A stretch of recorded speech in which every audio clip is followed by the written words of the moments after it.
Fresh Morning. Fresh Morning.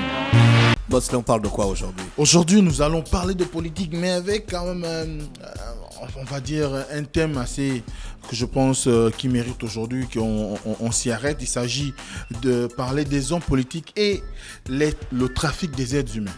Parce que de prime abord, beaucoup de personnes se poseront la question de pourquoi parler de politique, le trafic des êtres humains.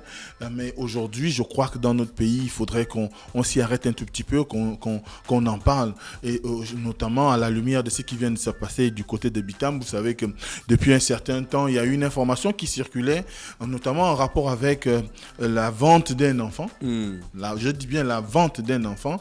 Et cette vente d'un enfant, et au centre, il y a l'implication d'une femme politique du pays, une ancienne ministre d'ailleurs, au premier mandat du président de la République, Ali Bongo Ondimba, notamment Madame Mfumundo Flavienne, qui vient d'être placée sous mandat de dépôt à la prison centrale de Libreville. Donc c'est quand même un point important, il faut souligner cette question parce que de plus en plus, et notamment à un certain nombre de périodes, on a souvent ces faits-là qui reviennent souvent au devant de la scène lorsqu'il s'agit des acteurs politiques. Et moi, je pense qu'aujourd'hui, c'est quelque chose qui ne rend pas service à la nation, qui ne rend pas service même à l'univers politique, parce qu'à un moment donné, on ne peut pas à chaque fois avoir des cas de cette nature et qui vont dans le sens de pouvoir ternir l'image de ceux qui sont censés donner le cap, donner l'orientation en ce qui concerne la gestion de l'État et de la gestion de la vie dans notre société. Et dès cet instant, on se retrouve dans une posture où Madame Sofumundor, comme je le disais, Mfumundor est accusée d'être au cœur d'un trafic d'enfants. Et les faits remontent au troisième trimestre de l'année 2020. Parce qu'il y a un enfant qui est né... Pourquoi tu bégayes beaucoup comme ça? Tu as peur de parler du dossier? Non, on ne peut pas choisir un thème et puis ne pas en parler. Ça sous-entend quand même qu'on a quand même eu juste des à pouvoir peser le pour et le contre, la nécessité d'en parler. Mais ce qui aujourd'hui, c'est qu'elle s'est retrouvée dans une situation où elle a participé à la vente d'un enfant né d'une mère à Bitam, Yvette Angue, et qu'à la suite de la naissance de cet enfant, il y a eu une transaction financière qui s'est faite entre la grand-mère de l'enfant, donc Madame Christiane Ebangasoko, et l'ancienne ministre Flavienne Mfumundor. Et la transaction est de, évidemment, 10 millions de francs CFA. Et là, ça cause quand même un problème. Parce qu'au départ, lorsque cette information a fuité, c'est venu toujours des réseaux sociaux.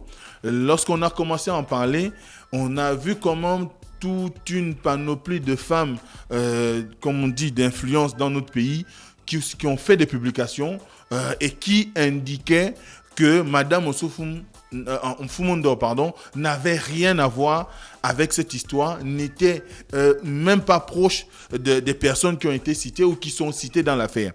Et que dès cet instant, citer son nom, c'est simplement chercher à nuire à son image, chercher à mettre en mal sa réputation.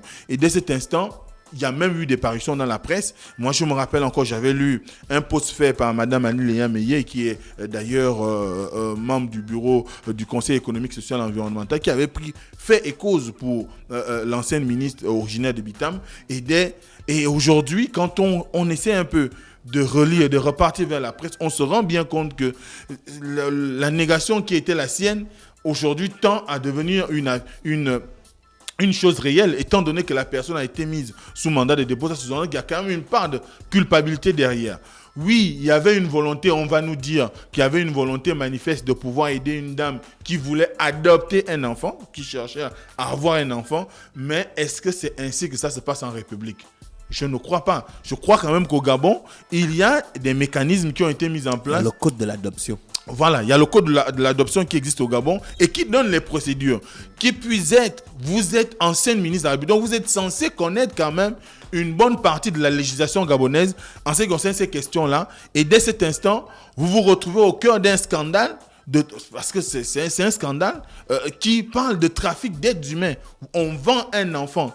Est-ce qu'aujourd'hui, en réalité, nous devons encore être dans ces conditions où on a des hommes politiques qui participent à ce genre de trafic quand on sait que notre pays a besoin aujourd'hui des hommes, des personnes à sa tête qui soient intègres et qui soient en mesure de pouvoir vendre les bonnes attitudes, surtout dans une société où les mœurs sont en perte de vitesse. Il y a ce qu'on appelle la dépravation des mœurs. Donc, dès cet instant, l'attitude qui est celle de Madame Mfumundo a quand même, ça déteint quand même sur le monde politique. Et dès cet instant, ça nous ramène à plusieurs histoires en arrière. On se rappellera toujours qu'à Bitam, toute l'année dernière, on a eu une vaste campagne sur la disparition d'un enfant, Rinaldi, qui jusqu'aujourd'hui, on ne sait pas ce qu'il en est advenu.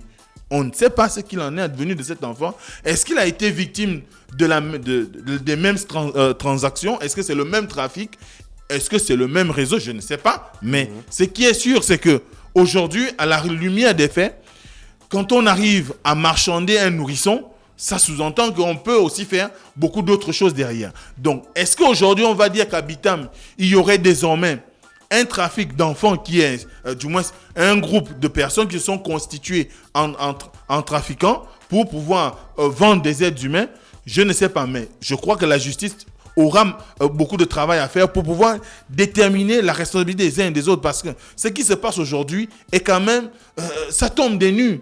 Comment on peut arriver à vendre son enfant, quoi qu'on ait des bonnes intentions, du moins, quoi qu'on soit dans une situation sociale plus ou moins précaire, mais quand vous avez une personnalité comme l'ancienne ministre qui participe à cette chose alors qu'on a un code de l'adoption au Gabon, je me demande dans quelle société nous évoluons. Est-ce que nous sommes dans une société où on veut réellement prôner les bonnes mœurs, où on veut réellement prôner une société d'égalité, d'équité, où chacun puisse se mouvoir de façon à pouvoir rassurer à son entourage? Est-ce qu'aujourd'hui, nous sommes encore dans une société où les hommes respectent ce qu'ils sont? Est-ce qu'on a encore des hommes, sinon des hommes et des femmes honorables? Parce que c'est un fait important. Et quand on revoit, comme je le disais, il y a ce cas du jeune Rinaldi. On a aussi beaucoup de personnes qui ont été citées autour de cette question. Mais il y a la question aussi des crimes rituels. À chaque fois qu'on parle de crimes rituels dans notre pays, on sait qu'il y a toujours des noms d'acteurs politiques qui ressortent, qui sont des commanditaires. Mais jamais ils n'ont été arrêtés, jamais leur culpabilité n'a jamais été établie dans les dossiers dans lesquels ils sont cités. On a plusieurs affaires de Logo et Vindo, on a plusieurs affaires du côté de Tsama Magoti, on a plusieurs affaires dans l'Angounié et la Nyanga et dans plusieurs autres régions du Gabon. Mais à ce moment-là, on se pose quand même la question de savoir aujourd'hui pourquoi les hommes politiques sont toujours cités dans des histoires en rapport avec les trafics humains. Est-ce qu'aujourd'hui, ça devient la seule porte pour pouvoir accéder à un certain nombre de fonctions? Est-ce que ça leur sert de tremplin pour pouvoir gagner les faveurs de X ou Y? Surtout qu'aujourd'hui, il faut le savoir, beaucoup de personnes dans la société ont toujours eu à mettre en avant l'idée que lorsqu'on s'engage en politique, alors que la politique d'ailleurs, beaucoup le savent, c'est quand même un secteur d'honorabilité. Quand on voit comment ça se passe chez les autres, du moins à l'étranger, c'est quand vous êtes en politique, vous êtes là pour servir les autres. Mais dans notre pays, on a peur. Quand vous dites dans votre famille que vous voulez vous engager en politique, c'est à peine si on ne vous met pas, on ne vous demande pas de la fermer, parce que les gens ont peur aujourd'hui du monde politique, notamment au Gabon. C'est toujours lié à des histoires obscures. Soit on vous accuse d'être dans des fraternités qui ont pour dans l'imaginaire collectif, où on parle de sacrifices humains, où on parle de sacrifices tout court, ou encore vous êtes associé à des praticiens véreux, ou encore à des marabouts, ou vous êtes dans des cercles occultes. Et dès cet instant, je me pose la question, est-ce que les hommes politiques eux-mêmes aujourd'hui n'arrivent pas, pourquoi les hommes politiques eux-mêmes aujourd'hui n'arrivent pas à s'interroger sur la récurrence de cette situation? Est-ce que ça leur permet de se dire qu'ils sont plus ou moins aujourd'hui des personnes réellement respectées au sein de la société, ou simplement ça ne leur fait ni chaud ni froid? Parce que ça entache beaucoup leur statut. Quand on est un homme politique, on est censé incarner quand même un certain nombre de valeurs. On est quand même habité par une certaine estime.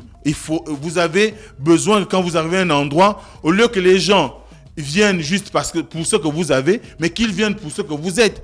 Or, de plus en plus, les acteurs politiques dans notre pays sont dans des affaires de crimes rituels, dans des affaires de trafic d'enfants, dans des questions de violence faites à l'égard des enfants. On se rappellera encore de cette histoire qui avait quand même bousculé un tout petit peu le Gabon lorsqu'il s'est agi du viol d'un jeune garçon au niveau de la CI. Jusqu'aujourd'hui, tous ces faits-là, on n'a pas de retour. À dehors je crois que c'est une des premières fois où une personne citée dans les trafics d'enfants ou encore le trafic d'êtres humains au Gabon, on arrive à prendre une personne qui a été citée nommément et qui a une relation avec le monde politique.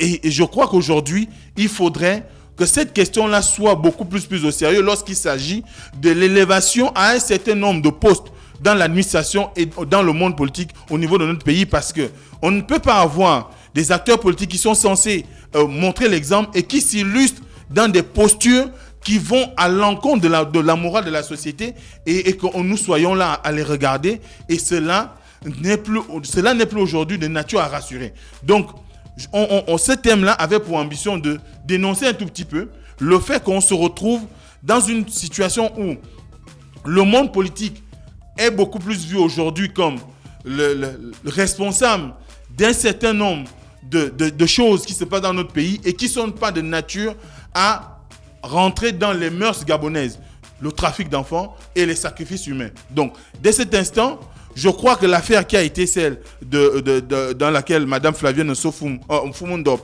a été citée au niveau du BITAM va trouver son épilogue, parce qu'aujourd'hui, il y a quand même des responsables qui sont nommément cités, notamment celle qui est l'instigatrice, celle qui avait besoin d'un enfant.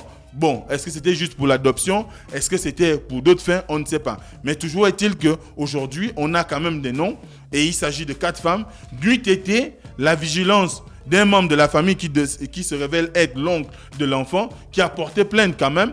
On ne serait pas arrivé à la situation qui est celle d'aujourd'hui. Peut-être on serait dans la situation de Rinaldi, dont les informations jusqu'à ce jour ne sont connues, du moins la suite de l'engagement du procureur du première instance du tribunal de première instance de Yem. Malgré ces engagements, on n'a toujours pas de retour sur est-ce qu'il est décédé, est-ce qu'il simplement il se retrouve prisonnier quelque part, ou est-ce qu'il s'est évaporé, on ne sait pas. Donc, dès cet instant, je crois qu'aujourd'hui, la moralité de nos acteurs politiques doit faire l'objet quand même d'un examen de la part de ceux qui ont le pouvoir de nomination, de la part de ceux qui ont le pouvoir d'élévation à un certain nombre de fonctions au niveau de la République, parce qu'on ne peut pas continuer à avoir chaque jour dans la presse les noms des acteurs majeurs de notre société cités pour des cas de crimes rituels, pour des cas de rapt d'enfants, pour des cas de kidnapping d'enfants. À ce moment-là, quelle est l'image qu'on renvoie non seulement aux populations, mais également à la communauté internationale? Ça veut dire que le Gabon aujourd'hui est un pays dangereux.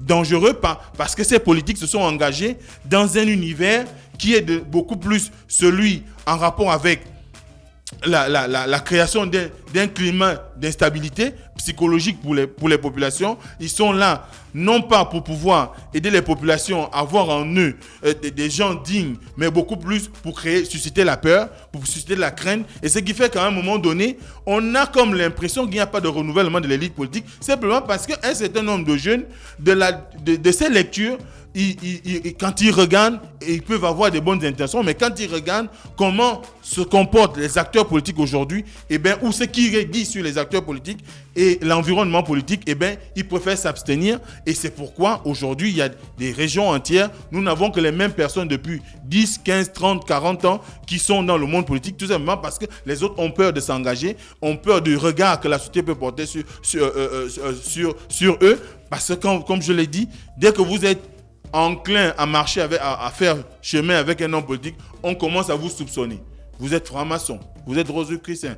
Je ne dis pas que c'est ces obédiences qui sont peut-être mauvaises en soi, mais de la réputation en ce qui concerne le commun des Gabonais, dès qu'on commence à vous voir flirter avec le monde politique, tout de suite on vous met dans un registre, tout de suite on vous qualifie, tout de suite vous êtes peint en celui qui n'est pas de bonnes mœurs. Et cela, ça ne donne pas avantage aux hommes politiques dans notre pays. Et dès cet instant, il faudrait qu'on travaille dessus. Il faudrait que la justice, elle aussi, quand elle a un certain nombre de dossiers où les acteurs politiques sont cités, qu'elle agisse avec la plus grande fermeté pour permettre à ce que la population ou l'opinion respecte la justice et qu'on ait une bonne idée de ce qui se fait dans le monde politique. Merci Mosley qui revenait donc sur de la politique ce matin sur les 104.5 Urban FM, la station urbaine dans le Da Fresh Morning. C'est la fin de notre émission. On se retrouve demain. Aujourd'hui, c'était le premier numéro de la semaine. 7h à 10h, le réveil matinal au Pluriel de la Capitale sur la radio. La Pluriel de la Capitale, on ne part pas sans l'horoscope des auditeurs. Et Nérut, bonjour. Da Fresh Morning.